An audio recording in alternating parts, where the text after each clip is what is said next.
বকর ডাক দিয়া কই রে উমাইয়া আমি যখন আমার নবীর কাছ থেকে আসছি আমার নবীর চোখ মুবারকে পানি দেখেছি আমার মায়ার নবী কাঁদতেছি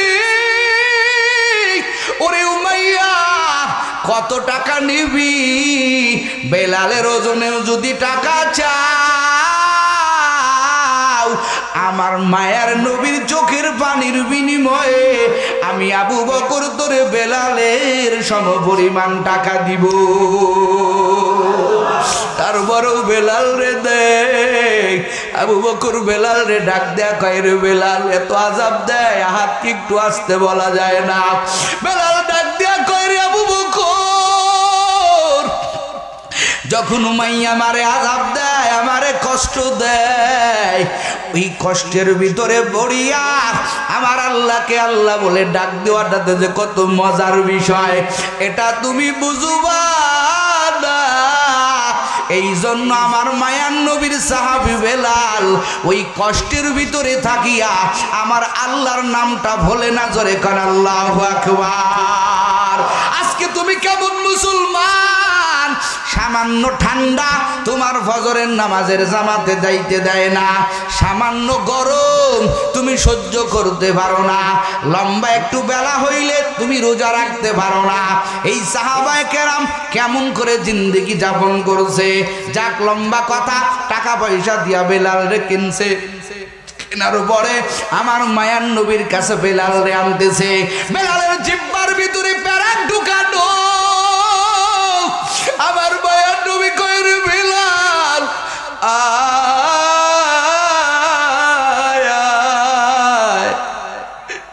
আমার কাছে একটু আয় আবু বকর বেলাল রে ডাক দিয়া কয় রে বেলাল যা বিশ্ব নবী রাহমাতুল লিল আলামিন তোরে ডাকতেছে বেলাল ডাক দিয়া কয় রে আবু বকর মায়ার নবীর সামনে আমি কেমনে কথা বলবো আমার জিহ্বার ভিতরে প্যারাক ঢোকানো এই প্যারাকটা আবু বকর ভাই একটু খুলিয়া দাও মায়ার নবীর সাহাবী আবু বকর বেলালের মুখ থেকে প্যারাক খুলছে বেলালের জিহ্বার ভিতর দিয়ে হল হল করে রক্ত বাইর হতেছে মায়ার নবী ডাক দিয়া কই রে বেলাল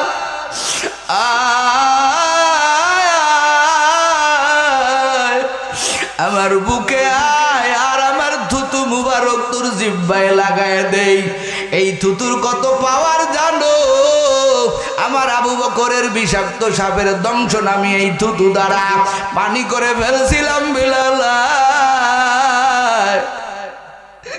আমি থুতু লাগাইয়া তোর জিহ্বাটা ঠিক করে দেই বেলাল রাদিয়াল্লাহু তাআলা আমার মায়ার নবীর সামনে দাঁড়ায় কয় ও নবী আমার এই থুতু মুবারক লাগাই আমার জিহ্বাটা ভালো করিয়ে দিয়েন না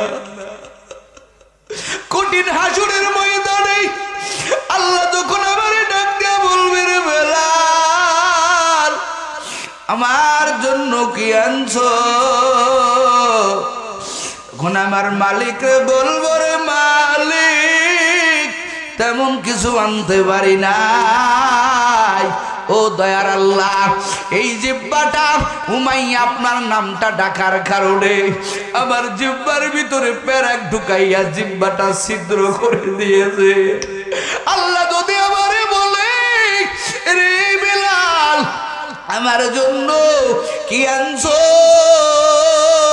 ওই দিনকে আমি আল্লাহর কাছে বলবো ও দয়ার মালিক তেমন কিছু আনতে পারি নাই আপনার নাম ডাকার কারণে উমাইয়া আমার এই কষ্ট দিছে ও পয়গম্বর আপনার কাছে হাত জোড় করে আমার জিহ্বা ভালো করে দিয়েন না আল্লাহর দরবারে আমার এটাই হলো সম্বল আল্লাহু আকবার আমার মায়ার নবী কইরে চাচা আল্লাহ পাক যদি আপনাকে মাফ করে দেন আমি কেন মাফ করব না আমিও মাফ করে দেব জোরে কান সুবহানাল্লাহ আমার মায়ার নবী মক্কা বিজয় কত এক শান্তির বিষয় আমার মায়ার নবী যাইয়া ওই মক্কার ভিতরে 360টি মূর্তি আমার পয়গম্বর প্রথমটা বাইঙ্গা উদ্বোধন করে দিলেন এরপর দ্বিতীয়টা সাহাবায়ে কেরামদেরকে বললেন তোরা ভাঙো। আর মায়ার নবী বললেন এই মক্কার ভিতরে আর কোনো মূর্তি থাকবে না। আমার মায়ার নবী জমজম পানি দিয়া পুরা মক্কাটা ধুয়ে দিলেন। জোহরের নামাজ অনুষ্ঠিত হবে। আমার মায়ার নবী কয় আজকে আমি কতদিন পরে এই মক্কায় নামাজ পড়বো। আমি মদিনায় যাইয়া বাইতুল মাকদিসের দিকে নামাজ পড়েছি, কিন্তু আমার দিলের ভিতরে মজা লাগে না। ওই বাইতুল্লাহর মুহাব্বত আমার মায়ের নবী কত মুহাব্বত করতেন। আমার পয়গম্বর কয় আজ দীর্ঘ বছর পরে এই বাইতুল্লাহ আমি পেয়েছি, আজকে তোদের সঙ্গে জোহরের নামাজ পড়বো। সাহাবাদেরকে বসাইলেন। আমার মায়ের নবী কয় আজকে কে দিবে রে জোহরের আজান? এই মক্কা নগরীতে জোহরের আজানটা হবে। কেউ না কোনো সাহাবায়ে কেরাম বলে ও পয়গম্বর আপনি ওই আবু বকরের দিয়ে আজান দেন, কারণ আবু বকর হলো সবচাইতে বড় সাহাবী। আমার মায়ের নবী কয় না না, আবু বকর আজকে মক্কা বিজয়ের আজান দিবে না। কেউ কেউ বলে ওমরকে দিয়ে আজান দেওয়ান। আমার মায়ের নবী কয় না না, ওমর আজকে মক্কা বিজয়ের আজান দিবে না। কেউ কেউ বলে উসমান দিয়ে আজান দেওয়ান। আমার মায়ের নবী ডাক দিয়া কয় উসমান আজকে আজান দিবে না। কেউ কেউ বলে হযরতে আলী রাদিয়াল্লাহু তাআলা আনহু দিয়ে আজান দেওয়ান। আমার মায়ের নবী কয় আজকের আজান আলীও দিবে না, আজকের আজান দিবে হলো আমার আদরের বেলাল। কইরে আয় আয়। বেলাল রে আমার মায়ের নবী ডাকবেন, ও বেলাল তুই আমার সামনে আসো। বেলাল এই সংবাদ শুনিয়া আমার মায়ার নবীর কাছে আগায় যাবেন। আমার মায়ার নবীকে বলবেন ও বেলাল এই বাইতুল্লাহর গেলাপ ধরে ধরে একেবারে 2 তলা বিশিষ্ট একটা ঘরের মতো বাইতুল্লাহর ছাদ। আমার মায়ার নবী বললেন ও বেলাল রে এই বাইতুল্লাহর গেলাপ ধরে ধরে উপরে উঠে যাও। আজকে এই মক্কার বিজয়ের দিনে, আজকে এই মক্কার দিনে সূচনার আজান আর কেউ দিবে না। আজকের আজানের ভাগীদার হলো তুই আমার বেলাল। এখন নবী মক্কা বিজয়ের পরে খেয়াল করেন 10,000 সাহাবী তো মদিনার থেকে নিয়ে আসছেন। এই মক্কা বিজয়ের পরে আরো 4,000 মক্কার বাসিন্দা কালেমা পড়লো। মোট কত হলো? 14,000। এখন বেলাল আজান দিতেছে, ওই 4,000 কেবল নতুন মুসলমান হইছে। ওরা নিজেরা নিজেরা বলা বলি করতেছে এত বড় একটা দামি কাজ। আজকের আজান দিবে সুন্দর একজন মানুষ, আজকের আজান দিবে কণ্ঠওয়ালা একজন মানুষ। কিন্তু না, নবী এইটা কেমন কাজ করলো? একটা কালো হাফসি গোলাম বেলালের দিয়ে আজানটা দেওয়াইলো। কাজটা মোটেও ভালো হলো না। বলেন মানুষ মনে মনে বলা বলি করছে অথবা বলা বলি করছে, নবী না জানলেও একজন জানেন, তিনি কে? আরো জোরে বলেন তিনি কে? আমার আল্লাহ কয় ও জিবরাইল যা যা আমার নবীরে গিয়া বল মক্কার কিছু লোকেরা বেলালের আজানের দেওয়ার কারণে তারা কানাঘুষা করতেছে, কিন্তু আমি আল্লাহ তো চাই, আমার নবী যেহেতু চাইছে, আমি আল্লাহর কুদরতি দিলের তামান্না আজকের বিজয়ের আজান কেউ দিবে না। আজকের আজান দিবে হলো আমার আদরের বেলাল। মায়ার নবীর কাছে বলার পরে মায়ার নবী ডাক দিয়ে কয় রে সাহাবীরা রে, বেলালের আজানের কারণে তোমাদের মন কারো কারো বেজার। ইসলাম ধর্ম গ্রহণ করার কারণে কার কত আযাব হয়েছে তোমরা কি জানো? আমার বেলাল কেমন? এই বেলালকে কি তোমরা চিনো? বেলাল দেখতে কালো হতে পারে, বেলাল দেখতে বেডাঙ্গা হতে পারে, কিন্তু বেলালের মর্যাদা কত, কিন্তু বেলালের সম্মান কত তোমরা কি জানো? আমার বেলাল ওই উমাইয়া তার মনিবা এত পরিমাণ আযাব দেয়। আমার কানে শব্দ আসলো, আমার কানে সংবাদ আসলো, বেলাল রে ওই উত্তপ্ত মরুভূমির বুদরে বেলাল রে চিৎ করিয়া শুয়ায় মক্কার বেঈমানেরা। ওই উমাইয়া চিৎ করিয়া শুয়াইয়া বেলাল রে গরম বালির উপর দিয়ে শুয়াইয়া টান দেয়। এক পর্যায়ে বেলাল বালির উপরে শুইয়া থাকে। বেলালের গায়ের চামড়াগুলো পুড়তেছে, পুরার শব্দগুলো বেলালের কানে যায়।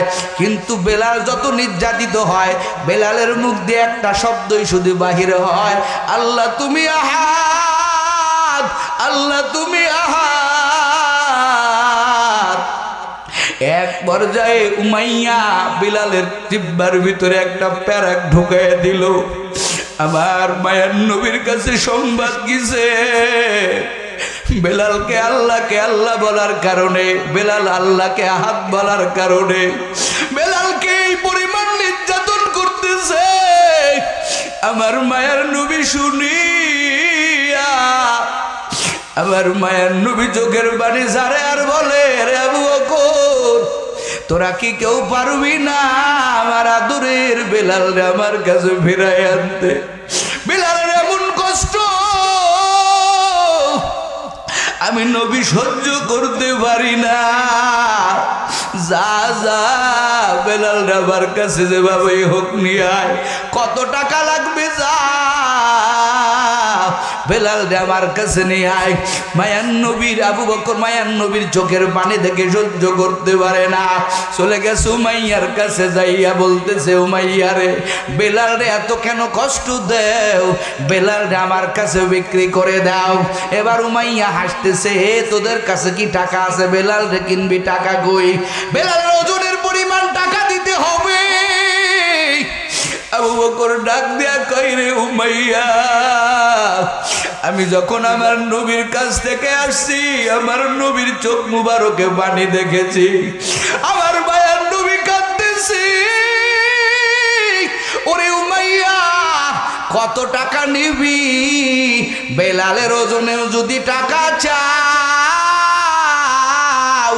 আমার মায়ার নবীর চোখের পানির বিনিময়ে আমি আবু বকর তোরে বেলালের সমপরিমাণ টাকা দিব। তারপরেও বেলাল রে দেখ, আবু বকর বেলাল রে ডাক দেয়া কয়, রে বেলাল এত আযাব দেয় হাত কি একটু আসতে বলা যায় না? বেলাল ডাক দেয়া কয়, রে আবু বকর যখন উমাইয়া আমারে আযাব দেয়, আমারে কষ্ট দেয়, ওই কষ্টের ভিতরে পড়িয়া আমার আল্লাহকে আল্লাহ বলে ডাক দেওয়াটাতে যে কত মজার বিষয় এটা তুমি বুঝবা না। এই জন্য আমার মায়ার নবীর সাহাবী বেলাল ওই কষ্টের ভিতরে থাকিয়া আমার আল্লাহর নামটা ভোলে না, জোরে কান আল্লাহু আকবার। আজকে তুমি কেমন মুসলমান, সামান্য ঠান্ডা তোমার ফজরের নামাজের জামাতে যাইতে দেয় না, সামান্য গরম তুমি সহ্য করতে পারো না, লম্বা একটু বেলা হইলে তুমি রোজা রাখতে পারো না। এই সাহাবায়ে কেরাম কেমন করে জিন্দেগি যাপন করছে? যাক লম্বা কথা, টাকা পয়সা দিয়া বেলাল রে কিনছে, কেনার পরে আমার মায়ার নবীর কাছে বেলাল রে আনতেছে। বেলালের জিহ্বার ভিতরে প্যারাক ঢুকানো। আমার মায়ার নবী কয়, রে বেলাল আয় আয় আমার কাছে একটু আয়। আবু বকর বেলাল রে ডাক দিয়া কয়, রে বেলাল যা, বিশ্ব নবী রাহমাতুল লিল আলামিন তোরে ডাকতেছে। বেলাল ডাক দিয়া কয়, রে আবু বকর মায়ার নবীর সামনে আমি কেমনে কথা বলবো? আমার জিহ্বার ভিতরে প্যারাক ঢোকানো।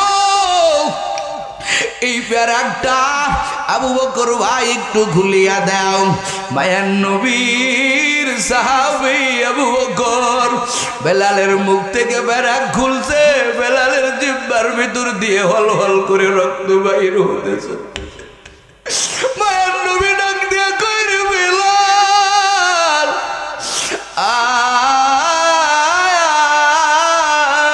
আয় আমার বুকে আয়, আর আমার থুতু মুবারক তোর জিহ্বায় লাগায় লাগাইয়া দেই। এই থুতুর কত পাওয়ার জানো? আমার আবু বকরের বিষাক্ত সাপের দংশন আমি এই থুতু দ্বারা পানি করে ফেলছিলাম বিলাল। আমি থুতু লাগাইয়া তোর জিহ্বাটা ঠিক করে দেই।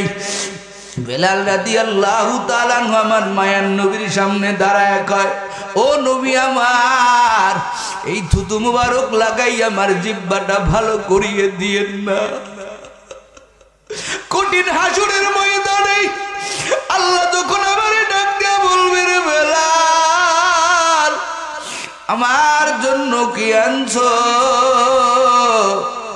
তখন আমার মালিকরে বলবো, রে মালিক, তেমন কিছু আনতে পারি নাই। ও দয়ার আল্লাহ, এই জিহ্বাটা উমাইয়া আপনার নামটা ডাকার কারণে আমার জিহ্বার ভিতরে পেরেক ঢুকাইয়া জিহ্বাটা ছিদ্র করে দিয়েছে। আল্লাহ যদি আমারে বলে, রে বেলাল, আমার জন্য কি আনছো? ওই দিনকে আমি আল্লাহর কাছে বলবো, ও দয়ার মালিক, তেমন কিছু আনতে পারি নাই। আপনার নাম ডাকার কারণে উমাইয়া আমার এই কষ্ট দিছে। ও পয়গম্বর, আপনার কাছে হাত জোর করে আমার জিহ্বা ভালো করে দিয়েন না। আল্লাহর দরবারে আমার এটাই হলো সম্বল। আল্লাহু আকবার। জিহ্বার ভিতরে বেলালের ছিদ্র। এই জন্য বেলাল রাদিয়াল্লাহু তাআলা আনহু যখন আযান দিতেন, আমরা বলি আশহাদু আল্লা ইলাহা ইল্লাল্লাহ। বেলাল যখন আযান দেয়, বেলালের জিহ্বার ভিতরে ছিদ্র। আজ বলতে গিয়া বেলালের জিহ্বার ভিতর দিয়ে আওয়াজ বাহির হয়ে যায়, সিনের মাখরাজ উচ্চারণ হয় না। আল্লাহ কয়, বেলালের সিনের মাখরাজ লাগবে না রে মুমিন। ও পয়গম্বর, এই জমিনের ভিতরে কত মানুষ তো আযান দেয়, বেলালের মতো আযান কেউ দিতে পারে না। কথা কোন ঠিক না বেঠে? মায়ান নবী আযান দিয়ে দেখছে, সুরওয়ালা মুয়াজ্জিন আযান দিয়েছে, কত কণ্ঠওয়ালা আযান। মায়ান নবী বেলাল রে কয়, রে বেলাল, তোর কণ্ঠে তেমন কোনো সুর নাই, তোর চেহারার ভিতরে কোনো ঢং নাই। ও বেলাল, মসজিদে নববীর অনেকেই অবজেকশন দিয়েছে, সুন্দর একটা মুয়াজ্জিন মসজিদে নববীর মুয়াজ্জিন হবে। আমার পয়গম্বর এই কথা বলার পরে বেলাল মনটা বেজার করে বাড়ি চলে গেছে। বাড়িতে যাইয়া যায় নামাজে বসিয়া বেলাল আমার মালিকরে বলে, রে মালিক, কালো বানাইছো আল্লাহ তুমি। আল্লাহ কণ্ঠের ভিতরে সুর দাও নাই তুমি। যেই মসজিদে নববীর ভিতরে আমি বেলাল আযান দিতাম, আমার আযানের শব্দ আমার নবী শুনতো, আমি আমার নবীরে তাকাইয়া তাকাইয়া দেখতাম। ও দয়ার মালিক, আজকে আমার কণ্ঠে সুর না থাকার কারণে, রে আল্লাহ, আমার চেহারা না থাকার কারণে, ও দয়ার আল্লাহ, আজকে এই মক্কার মানুষ, আজকে এই মদিনার মানুষ, আজকে আমার নবী পর্যন্ত বলল, বেলাল তুই আর আযান দিস না। বেলাল চোখের পানি সারিয়া সারিয়া কান্না করতেছে। আল্লাহ কয়, রে বেলাল, কাদা লাগবে না। মসজিদে নববীতে তুই বেলালের আযান ছাড়া আমি আল্লাহ সুবহে সাদেক দিব না। আল্লাহু আকবার বলে, আমি আল্লাহ সুবহে সাদেক দিব না। ও নবীর উম্মতেরা, আল্লাহর কাছে চেহারার দাম নাই, যেটা বোঝানোর জন্য কোন জন্য আয়াতটা নাজিল হলো। ওই মক্কার ফাতে মক্কার দিনে আমার আল্লাহ আয়াত নাজিল করতেছেন। আমার মায়ান নবী কয়, ও সাহাবারা, তোমরা কি আমার বেলালের চেনো? আমার বেলালকে জানো? বলে, আমার বেলাল মসজিদে নববীতে যতক্ষণ না আযান দিয়েছে ততক্ষণ পর্যন্ত সুবহে সাদেক হয় নাই। আল্লাহু আকবার বলেন। জিবরাইল আইসা কয়, পয়গম্বর, তাড়াতাড়ি বেলাল রে দিয়া আযান দেওয়ান। যদি বেলাল আযান না দেয়, আমার আল্লাহ কিয়ামত পর্যন্ত সুবহে সাদেক দিবে না। सूरत में इंसान है सूरत में इंसान है मगर इंसान नहीं है हैवान से बदतर है मगर हैवान नहीं है हैवान से बदतर है मगर हैवान नहीं है बोले চেহারার কোনো দাম নাই আছে